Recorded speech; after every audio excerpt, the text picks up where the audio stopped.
Life Therapy. Welcome to the Life Therapy. When I can go therapy, when I can go therapy, why would I spend the rest of my days unhappy? Why would I spend the rest of this year alone when I can go therapy? Welcome to the Life Therapy. Feel at home.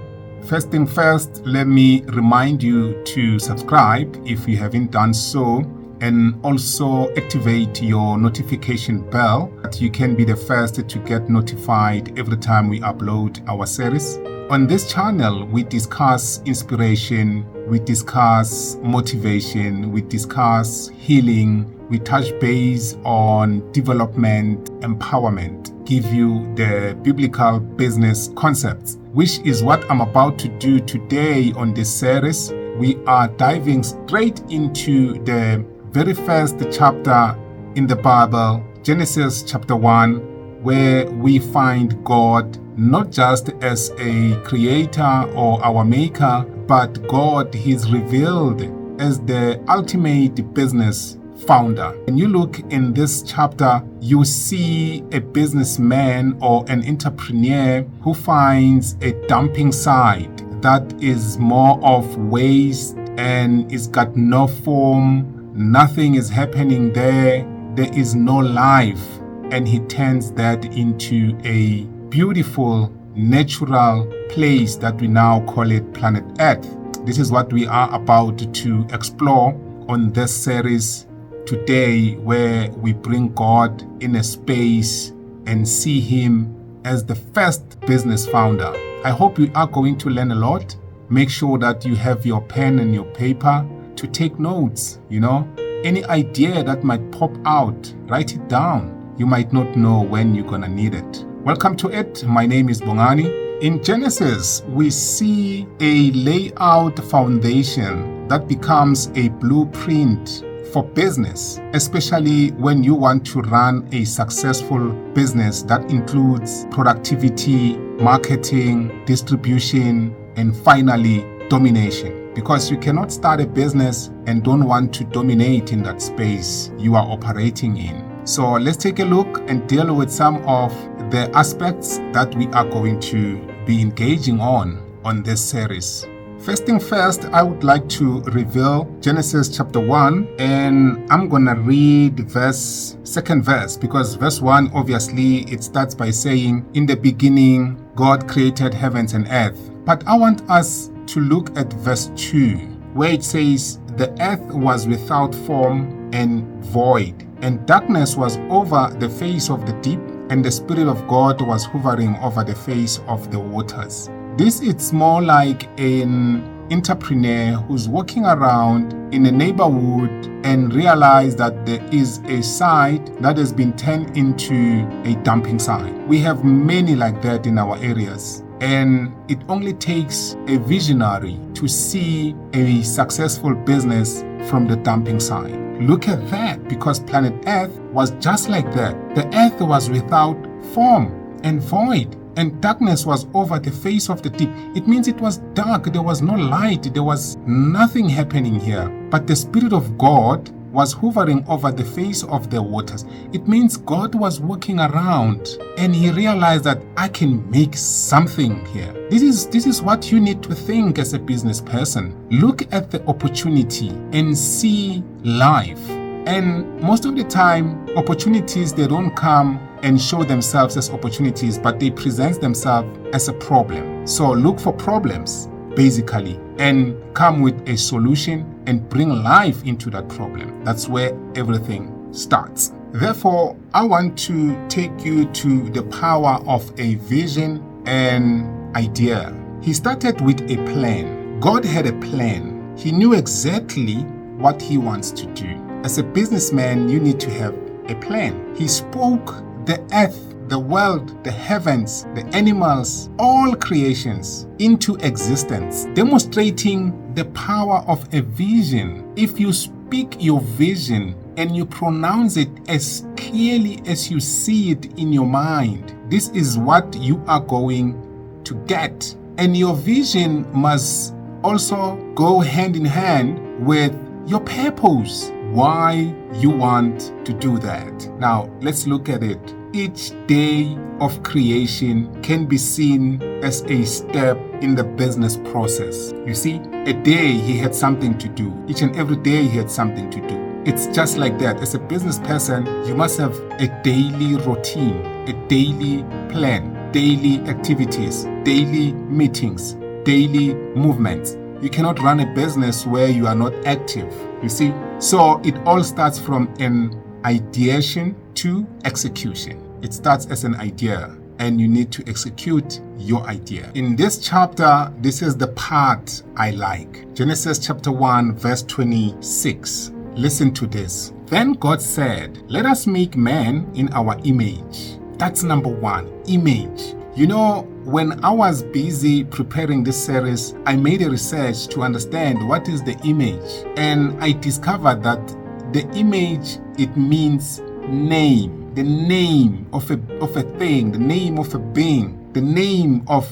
the founder, the name of the owner. Like all these gadgets we are using, the gadgets you are watching me on now, it's got the name. It's holding the name of the manufacturer. When you try to tell someone what type of a gadget or a brand gadget you are using, you're going to mention the name. Now, when he says, then God said, let us make man in our image, he was actually saying, let us make man in our name, who we are, and they must be our name. If we say he is God, therefore we are also God. This is like a liberation to all the struggles, because when you go up to all the verses in this chapter, you see he speaks things to happen. It means we can also do that because we are in his name. But before that, then God said, let us make man in our image, after our likeness. Likeness, when I did my research, it actually says to function like him, to function like God. When I discovered these two words, I'm in his name, I am God, and I can function like him. I was free from all my struggles. I realized that actually I'm made in the power that he is. I can speak life into dead things and bring them back into life. This is power. And let them have dominion. You see, God is in the business of dominion. Because you might be asking yourself, actually, when we say God is a businessman, what type of a business is he running? He's running a business of dominion. He is over everything. He owns everything. Then he gave that to us. Let them have dominion. And he mentions to have dominion on what? Over the fish, that's business. Over the sea, that's business. And over the birds, that's business. Over livestock, that's business. Over all earth and over every creeping thing that creeps on earth, that's business. That's business. You just choose which sector you want to operate in. Because remember, on other verse before this one, he created crops and vegetations, trees, fruits, all those things, animals. Therefore, you take domination over those things and you become successful because people want to buy from you. We buy from other people. We exchange business. So you must have something that you are selling. You must have something that you are exchanging for another thing. Now, in verse 27 and 28, we see God creating mankind in his image and blessing them and giving them a mandate to be fruitful, to multiply and fill the earth and subdue it and dominate it. Now let's deal with the first one, to be fruitful. What does that mean? To be fruitful, it means produce, be productive, give us something. That's what it means. Be fruitful, be productive. And the second word is, and multiply. Therefore, whatever you are producing, multiply it, make it many, and distribute it. That's what subdue means. Subdue means market it, put it in places where it can be accessible. Make everybody follow it, make everybody knows about it. And domination, it means dominate in that space of operation. Dominate your industry. I can name an industry and you will tell me who dominates it. Who dominates the industry of chicken? Who dominates the industry of Sport, for example, soccer. Who dominate the industry of tennis? Sport, tennis. Who dominates the industry of film industry? Who dominates the industry of talk shows? Who dominates the industry of motoring? Who dominates the industry of clothing, fashion brands? Who dominates the industry of cell phones? We can name them, but that's what it means. So we need to dominate in the industry that we are operating in. It's all about generating a product for success. In business, this is the essence of productivity. In business, being fruitful means more than just creating. You see, it's about generating value. You need to give people a valuable product, a valuable services, innovating and expanding. That's what it means. Just as God created and then empowered humanity to continue that creation. Successful businesses are those that continuously innovate and grow. Don't be left out. Don't take and look at the Bible and think it's just only a religious book. The Bible, it's not a religious book. The Bible, it's a book of principles. It's a book of patterns. It's a book of promises. It's a book of prayer. It's a book of praise. It's a book of practicals. And you can do all those things to become successful. Now, let's look at the marketing and distribution. Like I've mentioned before, what does this verse teach us? God commands us to fill the earth. This can be viewed in the lens of marketing and distribution. In business, it's not enough to create a product or a service. You need to get it out in the world. It's not enough to create it. It's not enough to go to school and study a certain skill, but not taking out to people. Produce it, multiply it, and take it out. That's distribution. That's marketing. Like God said, let us be fruitful. Let us be productive. Let us produce and multiply it. Then subdue means let's distribute it. Let's take it out to the people. Let's take it out to the market. You can allow me here to make an example when I say, just as humanity was tasked with spreading across the earth, business must spread. Business must reach the people. Business must get into new markets. Business must grow. Business must be available to all sides and walks of life. And now let's look at dominion and leadership. The final part of the mandate.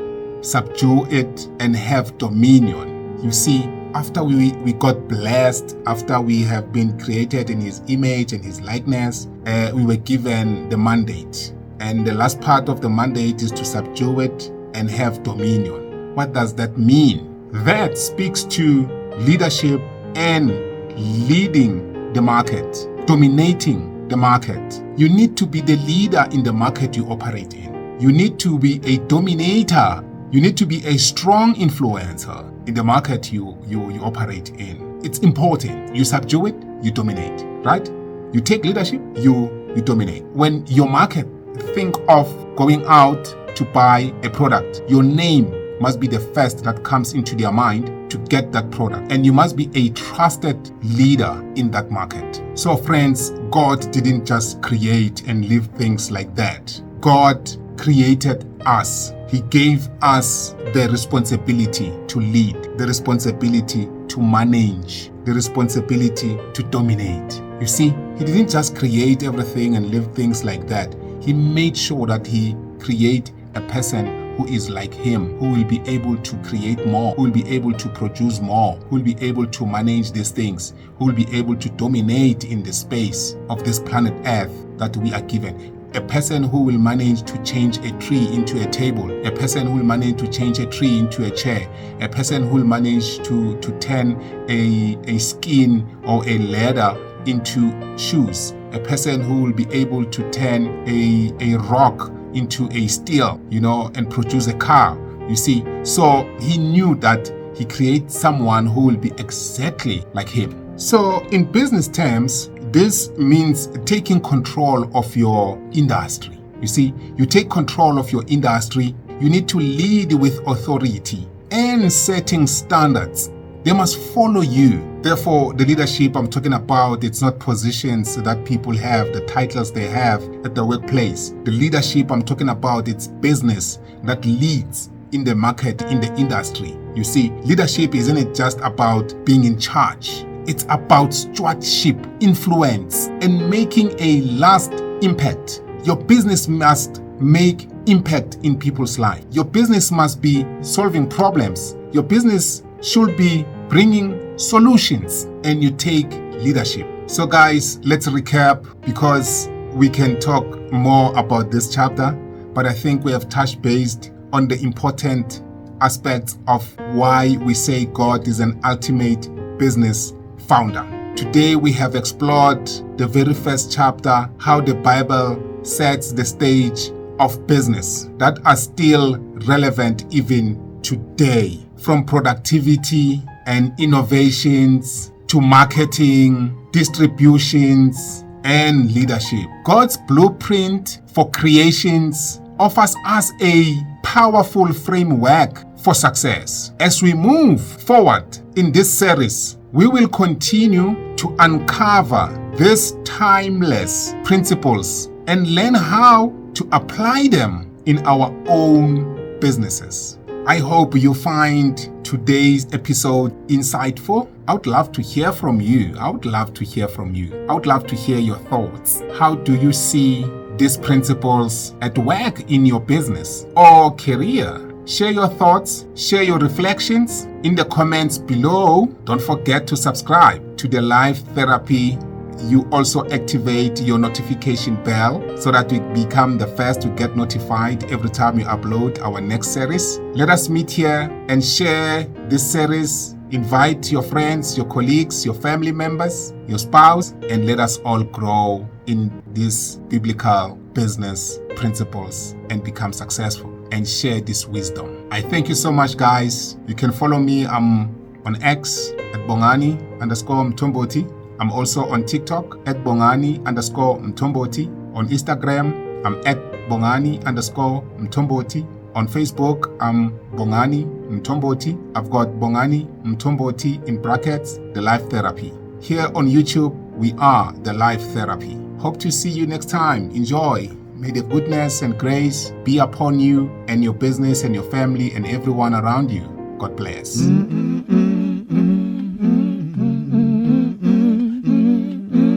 Why would I spend the rest of my days unhappy?